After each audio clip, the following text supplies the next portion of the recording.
Hey now, this is Screen Watching, your favourite podcast dedicated to what Simon and I have been watching on our TVs and cinema screens this week. Hey, that's just the premise of the podcast right there. Oh my gosh. Simon Foster, my co-host, you've been to the cinema this week. Dan Barrett, I certainly have. This week at the cinema, I put on my breastplate and went and saw Masters of the Universe. I went and saw Scary Movie, which wasn't very scary or very funny for that matter. And a lovely was it a movie? It was definitely a movie, and a lovely little film called The North. So what were you watching this week? Look, I'm a shut-in. I didn't leave the house. Actually, that's not true. I've also seen Masters of the Universe. I did stay in, though, and watch the new Cape Fear TV series adaptation of the movie, which was an adaptation of a movie, which is an adaptation of a book. Yes, it was. But this one is the adaptation of the second movie. Right. Well, that's good watching. Indeed. Also, I watched some other TV shows I saw 2 years later on Paramount Plus and Not Suitable for Work. That is a lot of movies, a lot of TV shows to get through. The only way we do it is by rolling the opening titles. Let's do it, mate. This is not like TV, only better. Television! Teacher! Mother! Secret lover. What, that's it? That's your movie? Well, I said that I had an idea for a movie.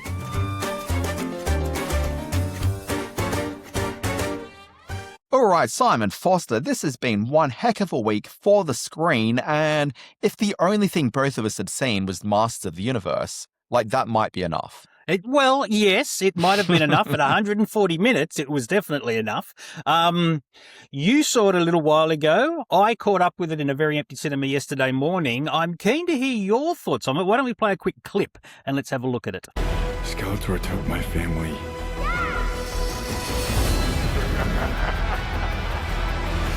And he destroyed our world.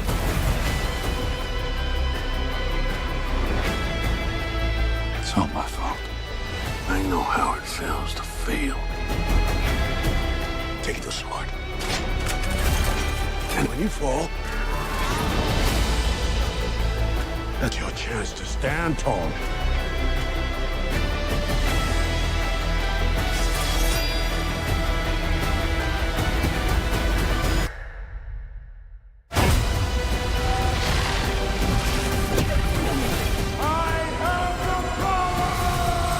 Before we get too far into this, Simon, can we put cards on the table and talk about how invested either of us are in Masters of the Universe as an IP? Because I feel that the answer for both of us is not very. Not at all, quite frankly. The whole Masters of the thing, I was a bit too old to sort of get into the toys or the comics. The film was the laughing stock of the early 80s. Well, 87. That's the end of the 80s. Oh, the best movie year ever. And it's not something that I had I've seen it a couple of times, but I know it more by reputation than by frame. So why I rushed out to see a 10:30 session of the new Masters of the Universe yesterday morning, that would be because of this podcast, Dan. Yeah, look, I'm the exact age for He-Man and the Masters of the Universe as a property. Yes. The exact right age, Simon. Yes. So I grew up, I think the show started in 83, 84, thereabouts, I think.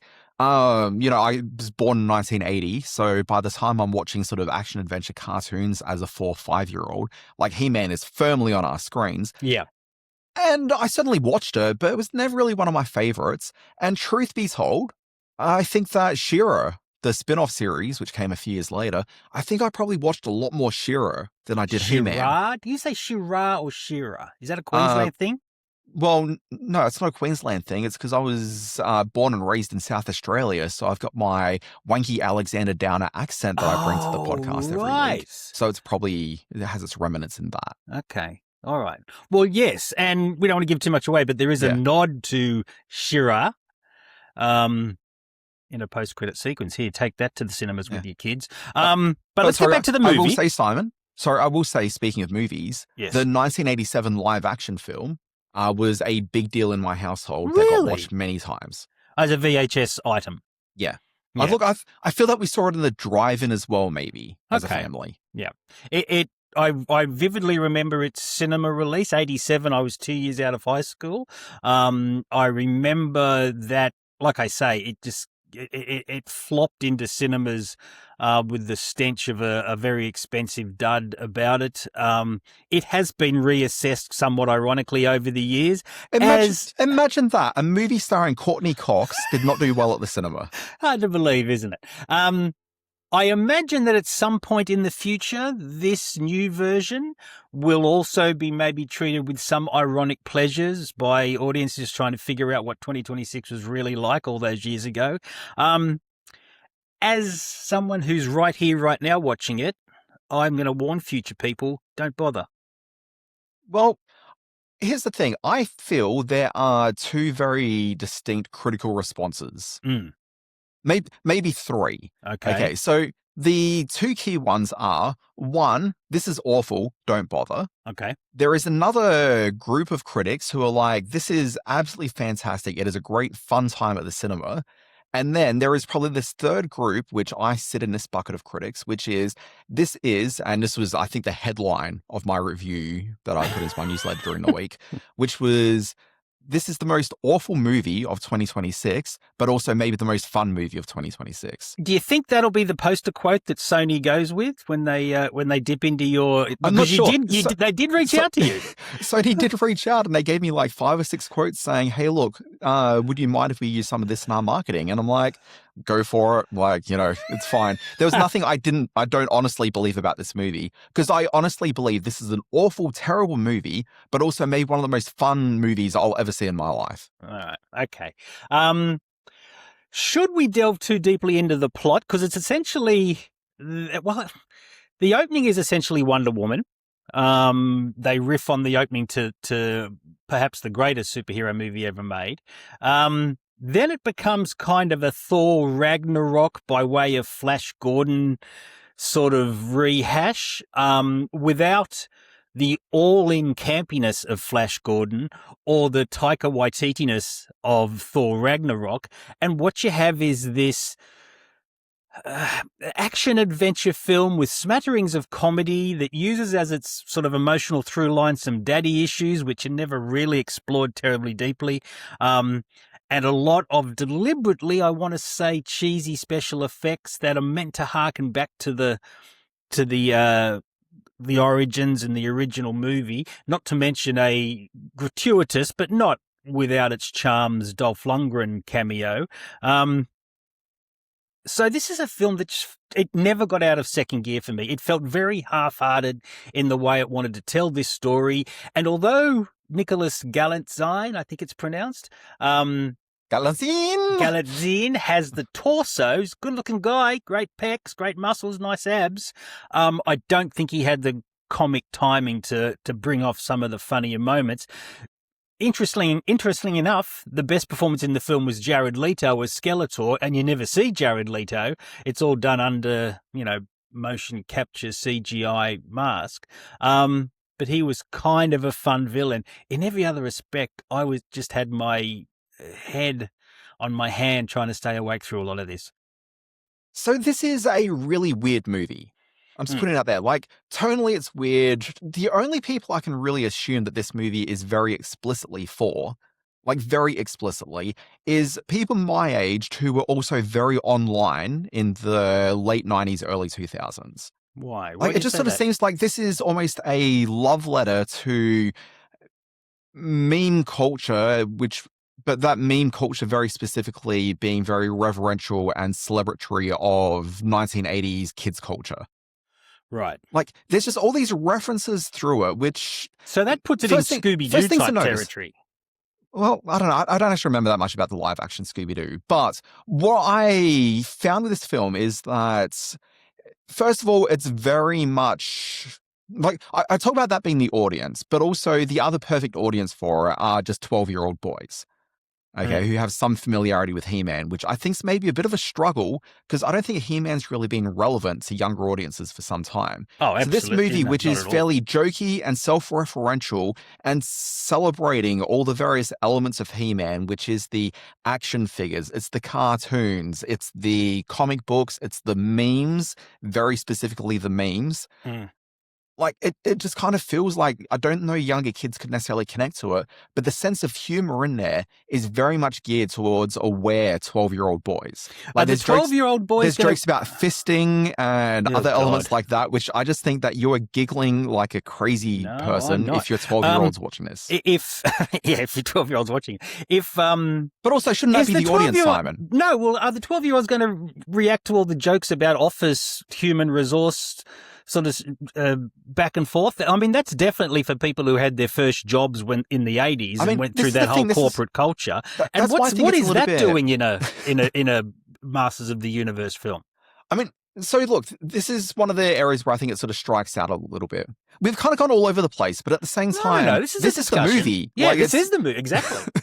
It's weird. So I'm not sure if we gave enough in terms of the plot, which is that this young boy, a cast-off from Eternia, this sword and sandals, ridiculous world, which could only exist as a toy property and could never actually be a real place, finds himself growing up without his parents, like on Earth, but telling everyone that he came from this magical place called Eternia, and then suddenly he gets drawn back to Eternia. Looking for the sword. But you do find like a big sequence on Earth where this guy, Adam... Yeah, he's like working in HR. And to me, the fact that he's working in HR was one of the really clever elements of the film. I just don't think they did enough with it when they brought it back to Eternia. I thought they did plenty with it, more than enough with it. Well, I don't think they did. Like, you've got this character who is working in HR. He is someone who, you look at his nameplate and he's got like a he, him. It feels very much like he is absolutely of a 2022 through 26 era HR template. True. Incredibly sort of progressively woke, but then also very much adherent to like the needs of the corporation and all these other sort of elements. He's absolutely one of these people. But when he gets to Eternia, like there's a very funny sequence where you see Skeletor trying to get into Adam's mind a little bit, and you see him sort of going around in like a are your TPS reports ready kind of a Office Space parody sort of taking place. But it kind of felt like the character needed to be a little bit more an HR guy when he's dealing with the people of Eternia. Like, it never really felt like he was sort of... He gives that speech to all the Eternia survivors. But you don't see it in his actions and, like, much of his dialogue through most of the film. Like, they just don't do enough with it. Like, it's exactly. Kind of, this is a film of missed potential. That goes to my point exactly, is that it's trying to be maybe one or two things and wants to be silly Monty Python-ish one or sometimes. Two things? This film's trying to be like 35 different things at once, Simon. Exactly. In every scene. Yeah, exactly right. As I usually do in this sort of situation, I give some credit to the young actress who sort of pulls it all together. Camila Mendes is quite good as what ultimately amounts to his offsider, but she's sort of the heroic figure for the most of the first half of the film. She's good. Idris Elba, I guess he's okay in this. He does what he has to do in a big budget kind of way. Idris Elba absolutely overcommits to this role. He does seem all in. Yeah, that's true.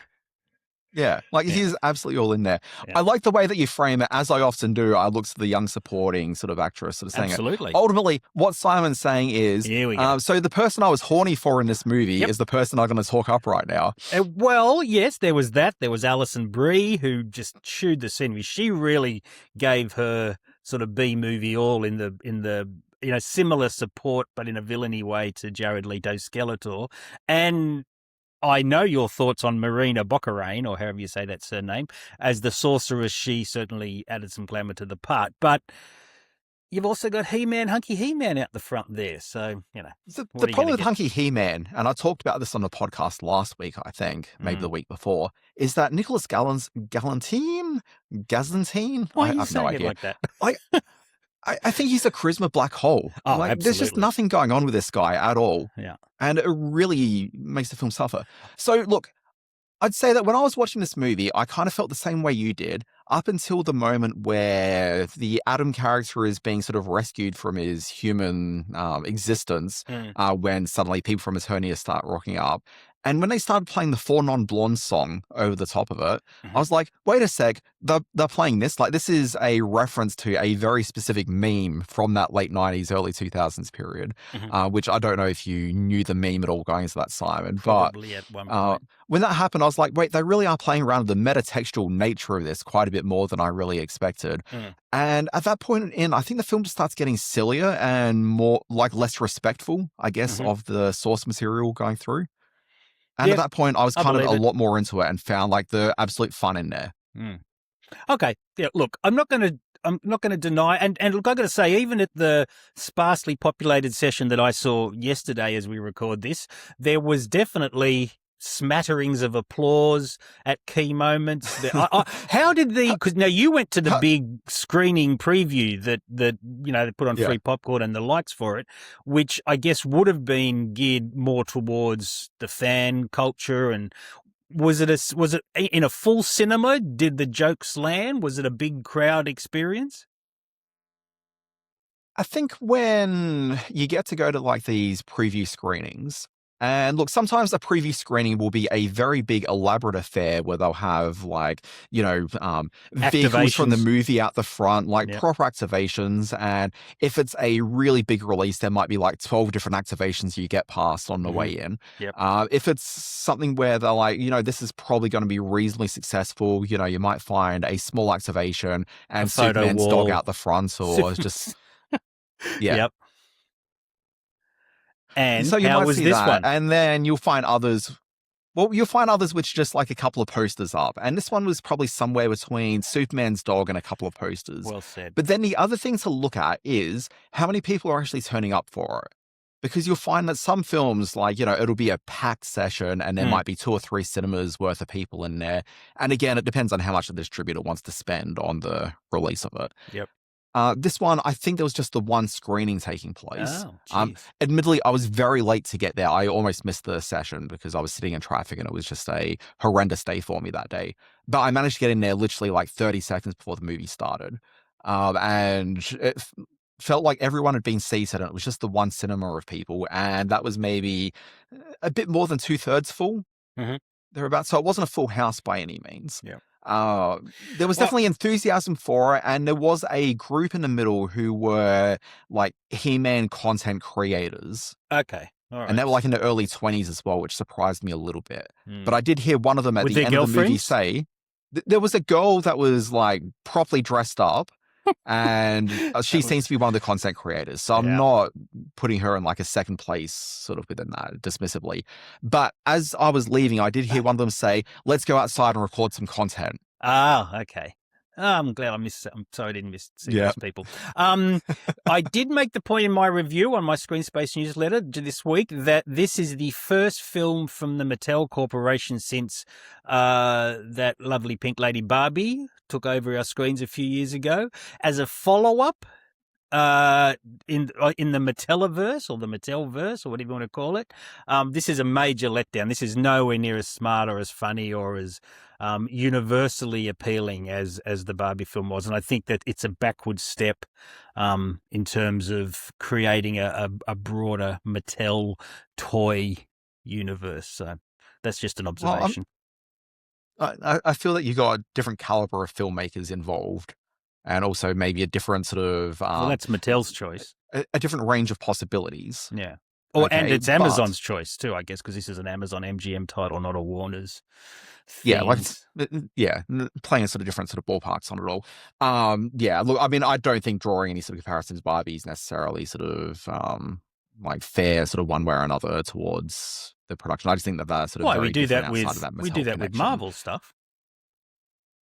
Well, yeah, but like Marvel control the entire editorial tour, whereas this is 2 different studios. They're just licensing content from Mattel, who gets to say, yes, this is Mattel friendly, or no, we cannot do this as Mattel. Like that's kind of.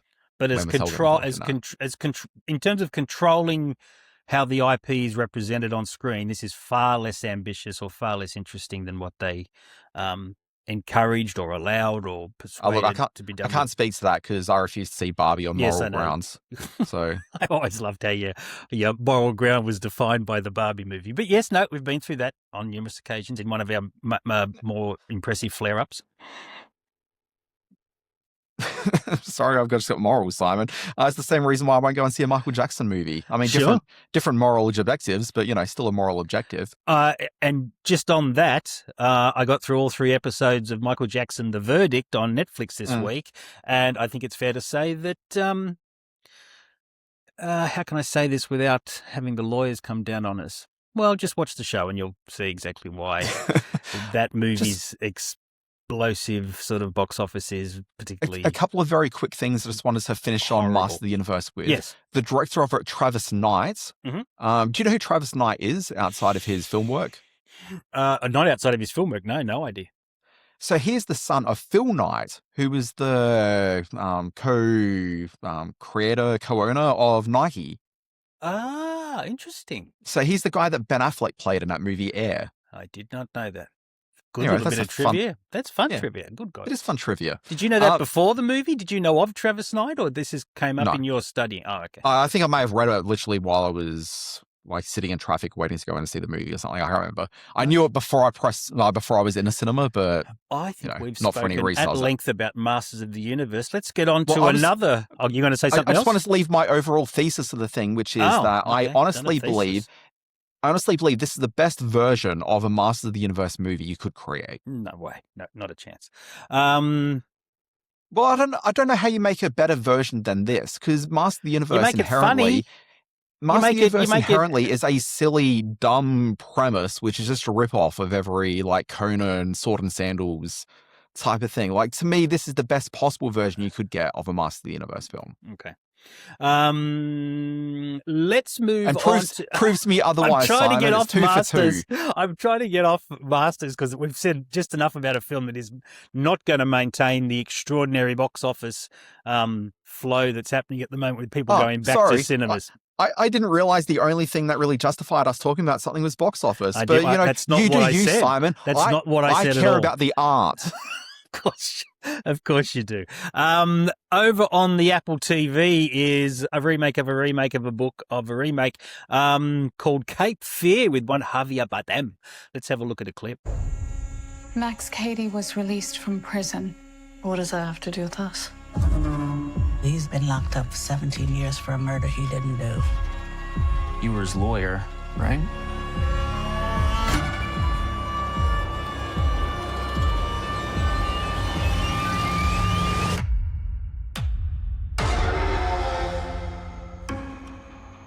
I had a good life once, too. Are you afraid of me?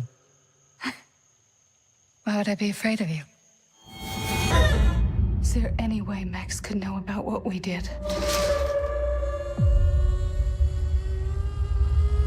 Speak of the devil. Simon Foster, I've never seen any of the previous Cape Fear movies. Whoa!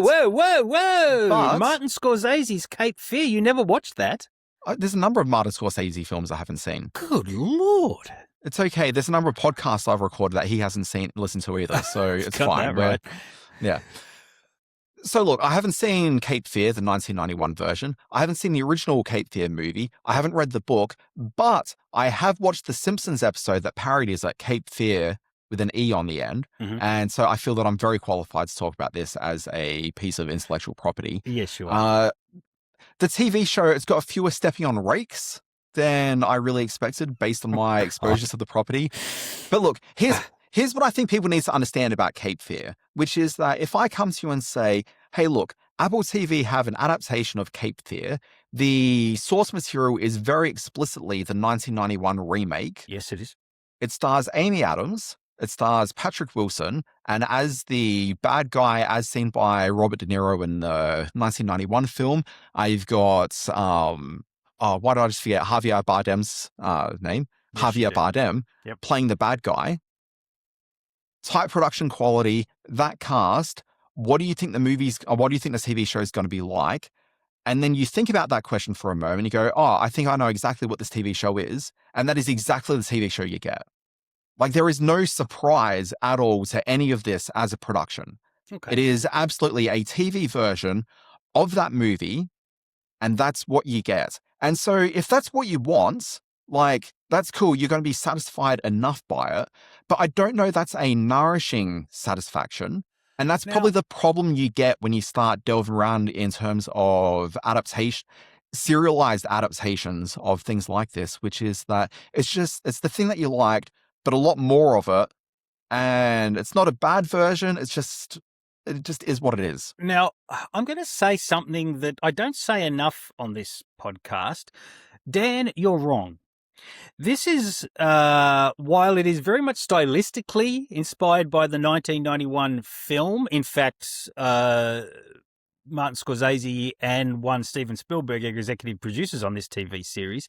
I feel that's in name only, though, Simon. Let's not think that they're actually really taking that many meetings. Yeah, probably because they had the rights to the 91. I think Spielberg was a producer on the 91 He was, film. yeah. I think he was attached to direct it at one point and went over to Scorsese. So, but in this one, it certainly updates the setting and in terms of making it a far more contemporary family drama. They've added a character in the young son who clearly has his own problems with social media, sexuality. The character played by Juliette Lewis has been spun off into this the other daughter, whose actress name I can't remember, but who's very good in this. It has a very sweaty sort of Savannah, Georgia look and feel to it, which is in line with the 1991 film. But it also leans, by this stage in the first couple of episodes, Max Cady, the Javier Bardem / De Niro character, has sort of made himself entirely part of their family life and their family existence, and he's right in everyone's face from the word go. In the movie, he is tiptoeing around and being far more insidious and sneaking up on Juliette Lewis in the school play hall. So while there's definitely throwbacks, and there's a lot of throwbacks in the way the camera darts and moves and is edited, that recall the 1991 version. But this one, which is, I think, am I right in saying an 8-episode arc? I haven't checked all the way through it. Yeah, it's 8 or 10. I think 8. So this one is expanded out a little bit more.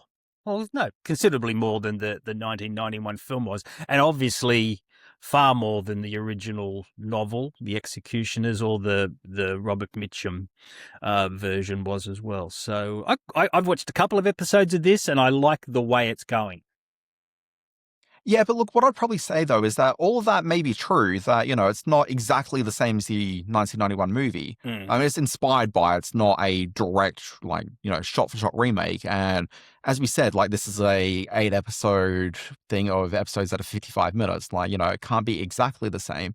But there's no real surprises in it. It's not like you sat back going, they've created a son. What an amazing innovation for it. It's just not. It's just kind of, there's additional stuff happening in it, but none of it's surprising. It's just kind of the original thing, but just kind of more of it. And I don't think it's like they've really reimagined this by any means and really done a complete 180 on the source material. It's just sort of what you expect. You know what? And I don't know it's necessarily a bad thing. I think they've delivered. It's Nick Antosco, who's the guy that did Channel Zero a couple of years back. He did The Act, which is that really good Hulu series about the young woman that's got every medical malady possible, that her mother's been lying to her entire life. It was Patricia Arquette and that young actress who went on to the Kissing Booth movies and a few other things. But that's a really great miniseries, and Nick Antosco brings the goods. I think he really has a great sense of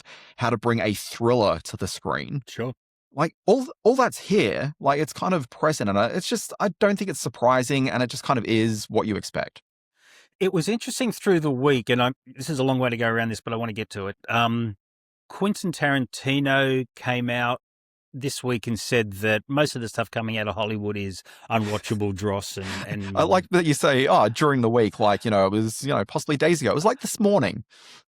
I don't know. That came out a couple of days ago. Anyway, it doesn't matter. But the point is... Well, the news story was floating around this morning. Oh, okay. Yeah. So he's come out and said that he doesn't watch a lot anymore. He's reading more books, and because most of the stuff coming out of the sausage factory that is Hollywood is awful. It reminded me of a quote that he said a while back now, and I kind of agree with it in that...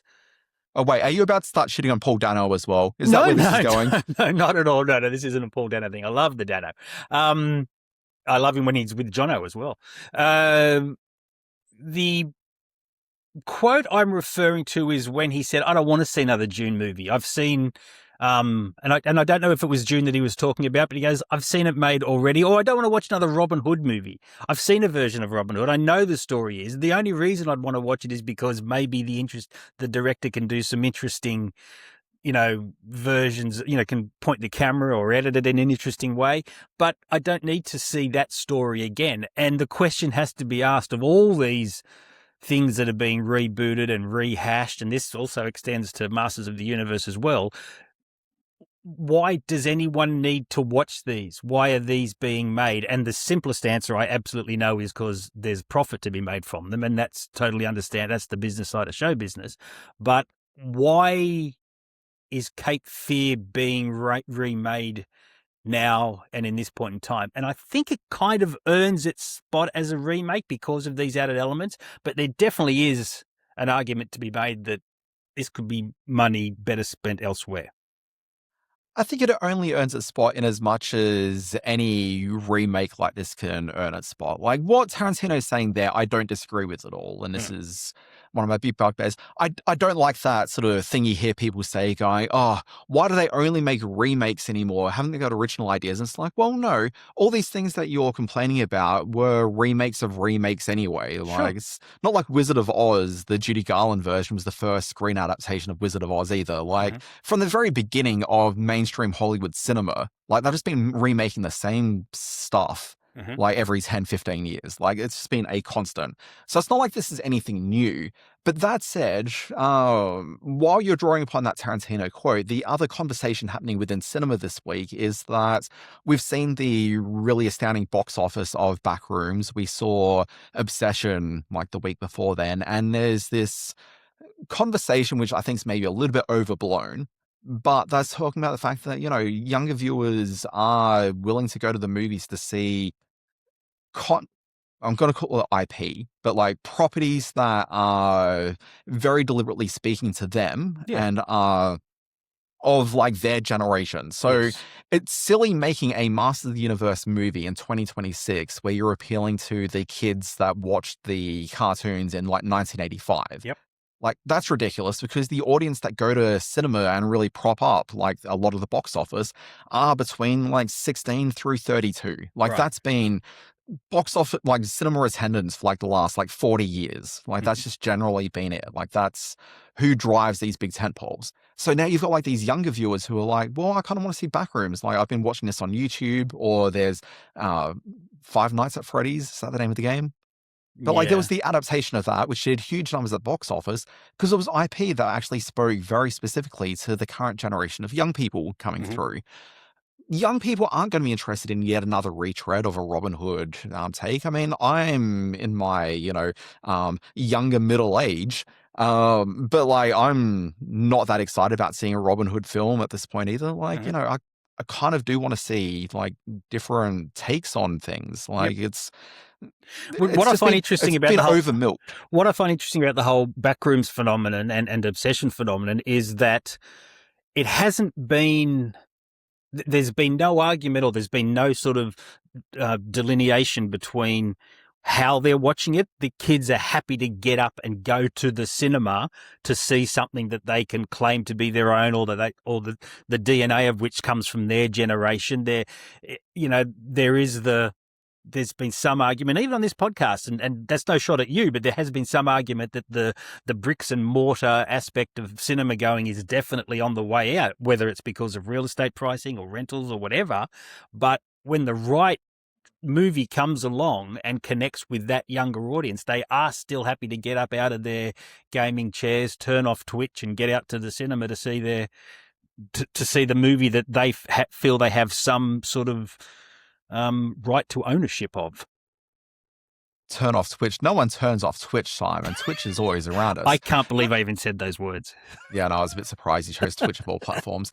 Look, I think that young people will always want to go to a third space kind of a venue, and cinemas have always been good for it because it's a place you can hang out with your friends, you can make out with your boyfriend or girlfriend, or boyfriend or girlfriend, or, the throuple that you're in, whatever the situation is. How's that throuple going for you? Did that all work out? Or I'm actually part of like 4 different throuples at the moment. Wow, God, Yeah. those forums you're on, they really pay off, don't they? Well, you open yourself up to new experiences, Simon, and it just takes you places. Bet you do. But look, I think that's the desire for young people to go and see them. But the challenge for cinemas is how do you keep those prices down low? My wife had to go and take the car in for a service on Wednesday morning. It's like, I'm going to go and see a movie. And then was confronted with a $35 ticket price to go and see Power Ballad at the cinema. Oh, wow. Yeah. That seems like, come on. exorbitant. Yeah, it does, Simon. This is kind of what I've been talking about. Ticket prices are just like wildly expensive. And That's got to be a gold class or recliner class or something like that, isn't it? It was just a VMAX ticket.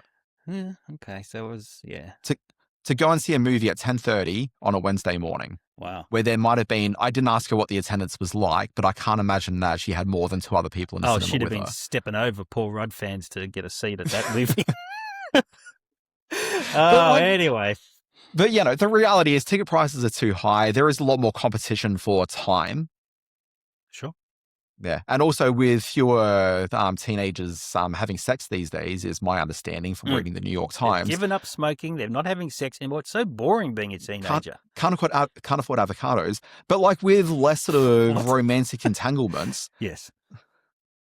Yeah, but with less romantic entanglements, it just probably means that, there's probably more competition where people are maybe staying at home and playing video games or, just other stuff. Like there's a lot of competition for that cinema ticket. So it's not like they're not going, but, it's certainly, I'd say that frequency is probably a bit more of an issue. You know what I did find interesting in all this coverage of what Backrooms is doing is the slightly... I think Backrooms is a very different type of film. Is the 70% drop-off that Mandalorian and Grogu underwent. That, I think, is worth analysis, and clearly the audience that might have been the second and third week for Mando is going to be going to Backrooms. Having said that, I am very keen to see what the second week drop off for Backrooms is, because it is... Have you seen it yet? No, I'm thinking of tomorrow afternoon I might get a chance to see it. Because it is a very challenging, very kind of out there narrative, as I pointed out last week. So, hopefully the kids take ownership of it, keep going back. It's the coolest thing in the world because they don't quite understand it a bit. But I really hope it does an Obsession, which is the other thing we're not talking about. Obsession has actually increased its percentage. What's that? Like, it hasn't dropped off at all in the week since its release. On a week-to-week basis, it's found more audience, which is unheard of. Yeah. Like, it's becoming a proper phenomenon, that film. Yeah, both of them are just extraordinary. All right, let's move on. How do we do this as part of the podcast now? Oh, what else is going on is something we like to call this segment. You have to stop thinking that people care about the segments on our running sheet, Simon. But I like people are just here for the conversation. Maybe you could be a human being after you've had your box office conversation, because again, Simon doesn't care about the art; he just cares about the commerce. Absolutely right. You could instead use a sentence like, "Yeah, Cape Fear is kind of interesting." And then you could segue it and say, something I saw at the cinema this week, speaking of cinemas, was Scary Movie. Nice. I'm not sure if the kids will turn out for this. And you could have found a human way into that. A human way? That's an interesting concept. Yeah, just, we can try it. I'm glad you mentioned Scary Movie, because I went and saw that.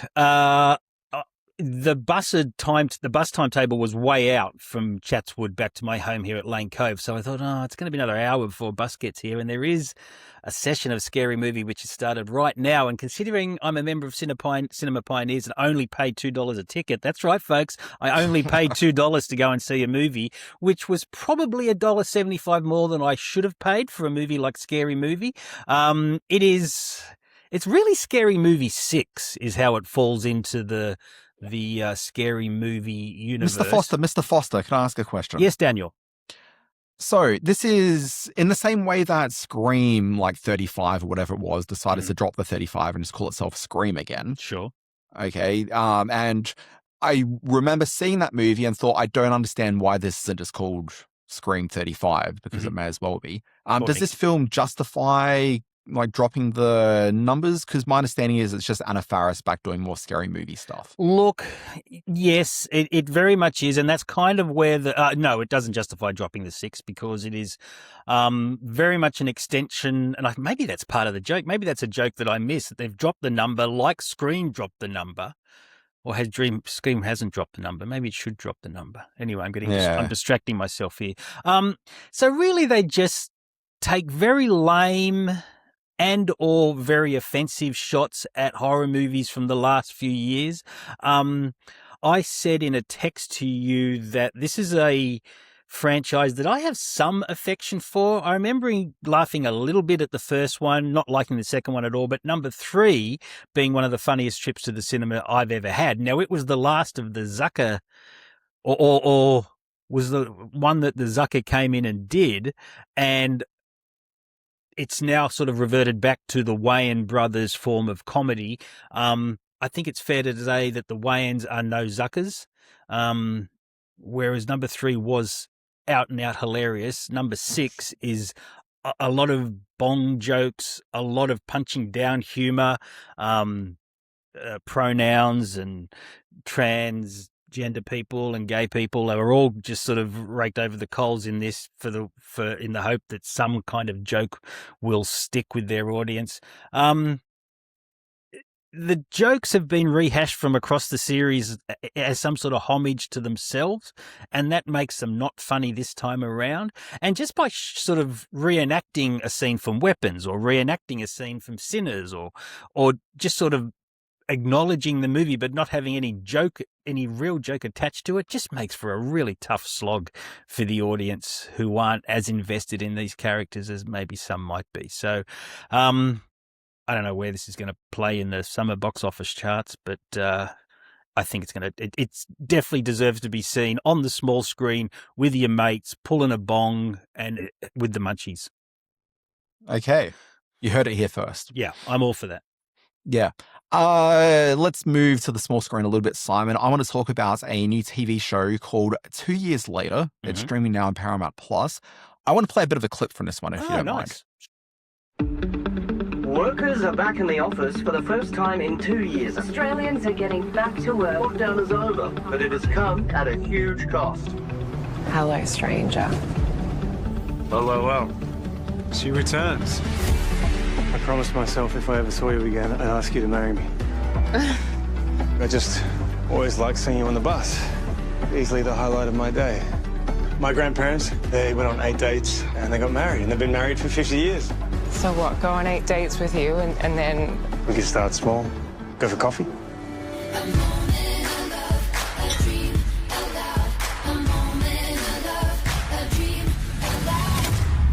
All right, so 2 years later, this is... We talked about Masters of the Universe, and that is absolutely the best comparison point for this small relationship drama. You and your Masters of the Universe tunnel vision. But we talked about Masters of the Universe as a bit of a confused production that maybe hadn't really thought through some of the elements through it. Sure. It's kind of the exact same problem with 2 years later. So the premise of this one, as we just saw from the clip just then, is you've got this couple, a guy and a girl, they've been sort of bus friends. So we don't really know how they became bus friends from the first couple of episodes. What's a bus friend? A bus friend, Simon, is a person that you get onto a bus with who's a friend. Oh, a bus. You said bust. Okay, bus friend. Right, that's better. Yes, I do know that. Yeah, a bust friend. Yes, very nice. No, a bus friend, Simon. So we don't know how they became friends, but presumably it's just because they're both attractive people and they started talking to each other at a bus stop one day. This is what we do. Yeah.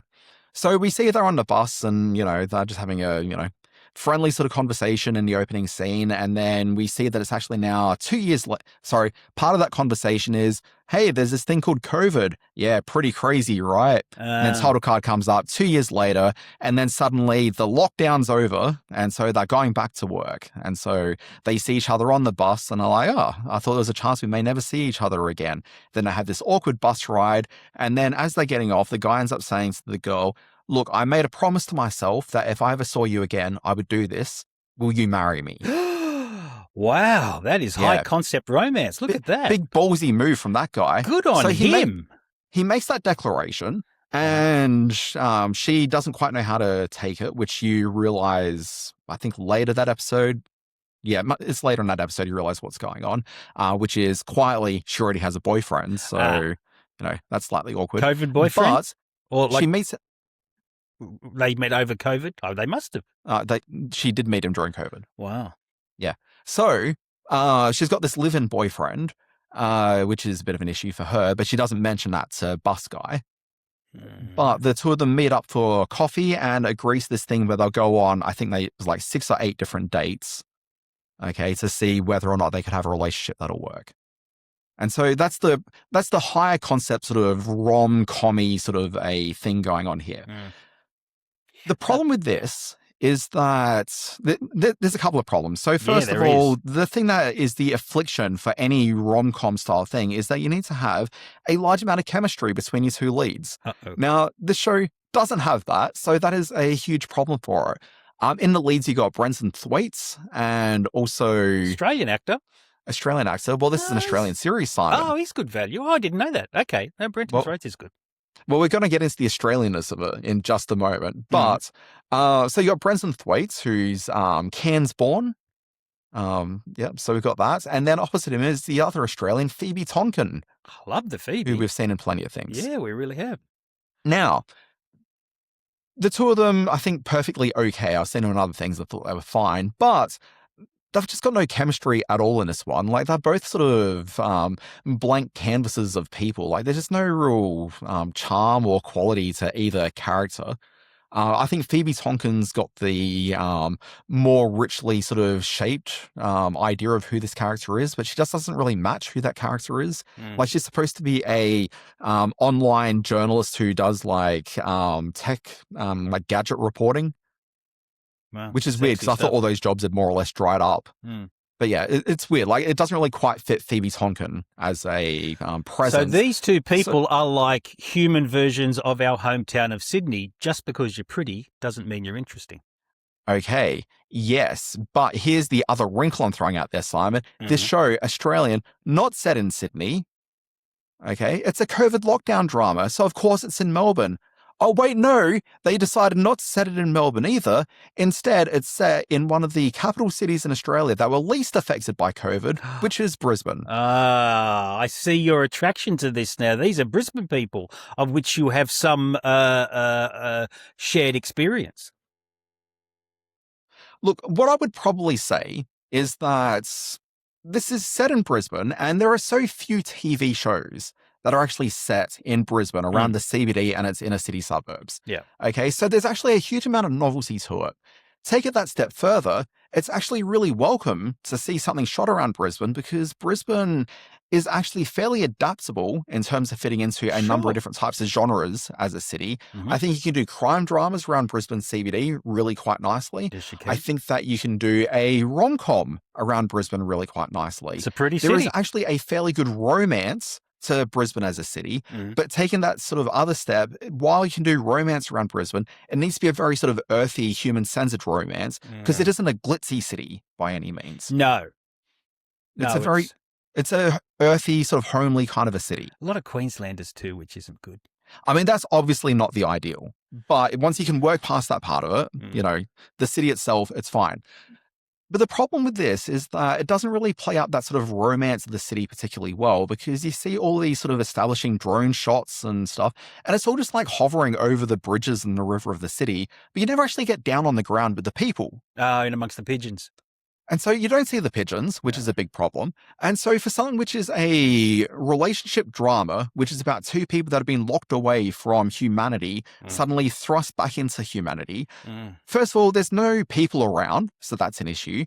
The people that are around, it doesn't seem like any of them have gone through a lockdown. And it's probably because they're in Brisbane. The only two people that seem to have actually gone through a lockdown is these two characters. Wow. Okay. 2 years later. On Paramount Plus. I like Thwaites. Very frustrating. But look, if there's the one thing you've been after from TV or cinema is seeing Roy Billing naked in a shower, this absolutely delivers for you. Wow. So there's me watching it as soon as this podcast ends. I do just want to apologise for my comments about Queenslanders. I'm actually going to Queensland in August for the Australian UFO Festival. I'm presenting some films up there and a talk on UFO in cinema. So I get to hang out with a lot of the people of Queensland, far north Queensland, in a small town called Cardwell. if you're in or around the area or want to catch a flight to Cairns and then a bus to Cardwell, you can do that. So please don't come at me just because I said you're all Queenslanders.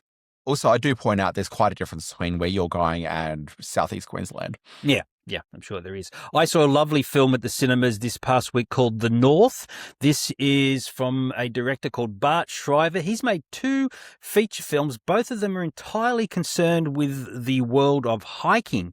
His first one, called Human Nature, was the story of a young woman who hiked the northern Arctic Circle of Norway. In the north, he's got 2 friends who are hiking through the Scottish Highland, trying to reconnect. They were sort of college buddies and mates back in the day who have gone their separate paths. One of them is a businessman who's, trying to become a family man. The other one's still a bit of a free spirit, and it's how they clash on this majestic hiking expedition through the Scottish Highlands.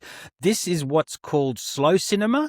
There are lots of scenes with just these men walking through some of these rugged, some of the harshest landscapes in that part of the world. The few words that are spoken in the film have a lot of potency, a lot of power.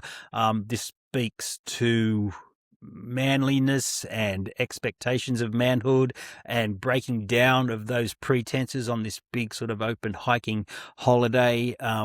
It just made me want to get out into the open air and strap on a backpack and walk up to the local 7-Eleven and buy something, because it looks like it's such a beautiful film. So it's called The North, in limited release. Yeah. Look, have I ever told you I've always wanted to go on a massive hike somewhere? Yeah, I know. I have the same feel. And the older I get, the more I want to do that. Yeah. Not like just through the suburbs. I can do that any day of the week. Yeah. In fact, Where I do would you that most go? days of the week. But because I did a bit of hiking as a younger man. I did the Himalayas, as the local people call it, the Himalayas. I did from a place called Lukla up to the base of Mount Everest. But I never did one as big as that ever again. Yeah. No, like I've spent a fair bit of time on tourist websites reading through, like, some of those sort of great, 5 or 6 day hikes that you can take with through a tour Iceland. operator. There's some great ones. Yeah, like through that sort of Iceland. thing. Oh, I love that. Yeah. Let's do that. You and I should do that. Yeah, maybe we should. I couldn't spend that much time with you. No. I mean, what would we even talk about? That's the least of what I'm worried about. Look, final thing that we'll discuss here is Not Suitable for Work, which is a new... I thought it was going to be more sitcom-y than it is, and it's a little bit sitcom-y. This is the it's Mindy a new show Kaling from one. Mindy Kaling. Ah, there we go. I tried all over your thing. Sorry about that. Okay. Yeah. So look, this is a very traditional style. Hey, there's young people in their early 20s finding their way into, love and romance and finding out what it means to be an adult. It's probably less about sort of finding responsibility and a little bit more about like those conflicts that come into place when, a young person is suddenly having to deal with other people properly for the first time in like adult sort of contexts and that sort of thing. But like, it's a comedy. It's like 4 young people that are all driven by like their desire to do well professionally and move forward. One girl is like the assistant to a well-regarded clothes, like a person who clothes celebrities, like not a designer, but like a person, Don't ask you me, and I this is obviously your not world. of that world. No, we're not of that world at all. A fluffer? So you've got one of those sorts of people. What's that? Is it a fluffer? Is that what the fluffer does? No, I think a fluffer does something else, Simon. Oh, really? Okay. I'll Google that pretty later. sure. Okay. Yeah, you really should. There's probably a few videos you can watch about it. I'm sure there is. Yeah. So moving on from fluffing, you got 2 people that work as like finance bros. One's a girl, one's a guy. And then the other one is a aspiring journalist who is trying to find his way in the industry and very specifically wants to work on a magazine news program at a TV network that's also owned by his father, who's a very rich billionaire CEO. Okay. Anyway, the cast in this one, they're perfectly okay. No one is super charming. None of the stories are particularly that compelling. But I also think this is the kind of show where if you stick with it for like 5 or 6 episodes, you might just find yourself like actually really caring about these characters and wanting to like follow them through for a few seasons. So I'm going to stick in there. It's a little bit flat. It's a little bit neutered, but there's something which makes me think that it could just kind of just click into place. The guy while it's Mindy Kaling that's created the show, the guy running it, whose name I don't recall, he's the gentleman that co-created Sex Lives of College Girls with Mindy Kaling and ran that program. So if you kind of like the Sex Lives of College Girls vibe, it's very much on display with this program. You and I, is there any hiking in it?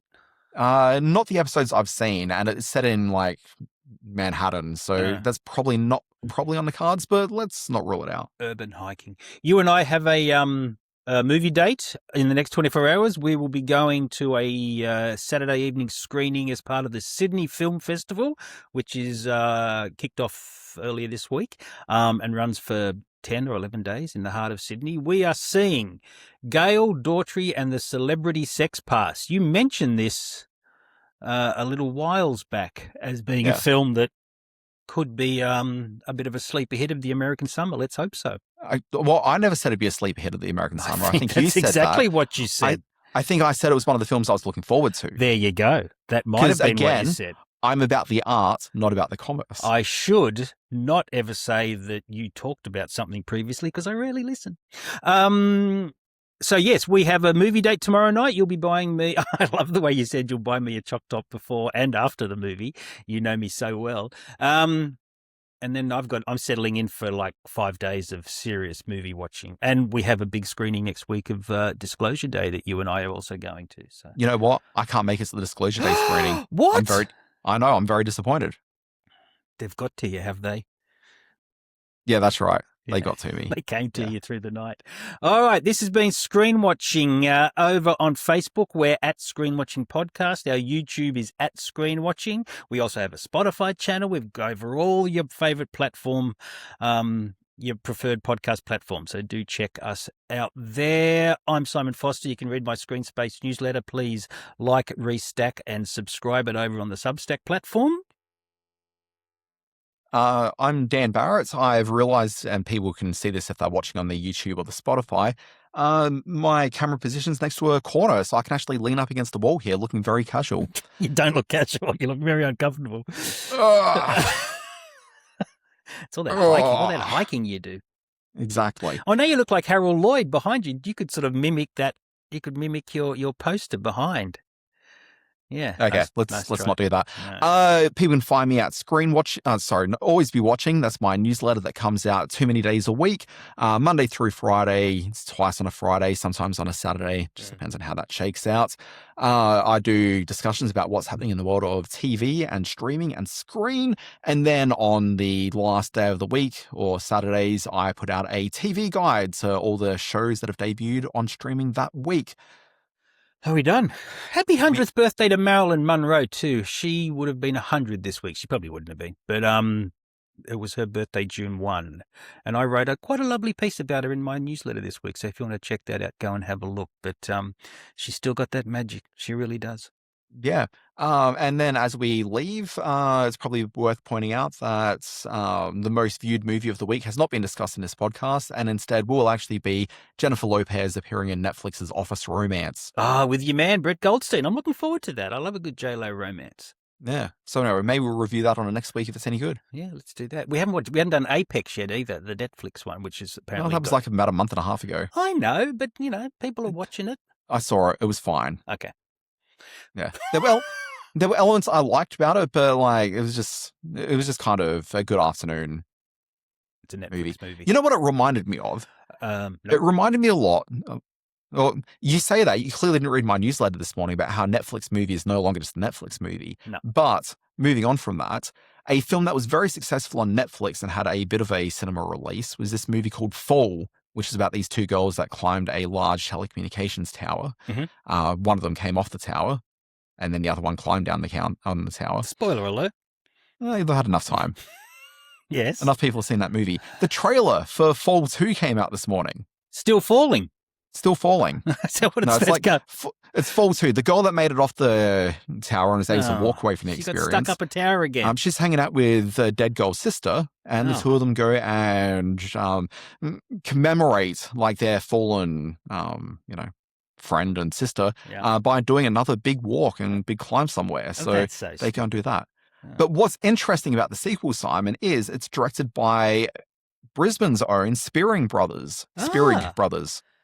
Yeah, they were a big deal like a decade ago. They had that vampire thing and yeah, good. I'll be looking forward to that. They can wield the camera with some ingenuity. So that's a big deal. Okay, good. Yeah. Was it shot here in Australia? Was it shot in Queensland? Was it shot in Brisbane? No. It's shot somewhere. Not enough tall buildings. I just don't think they can get the permits in Tingalpa to be able to record this and bring it to life. Local humour there. I don't know what that means. Yeah, All right. really have a great week. Bye-bye.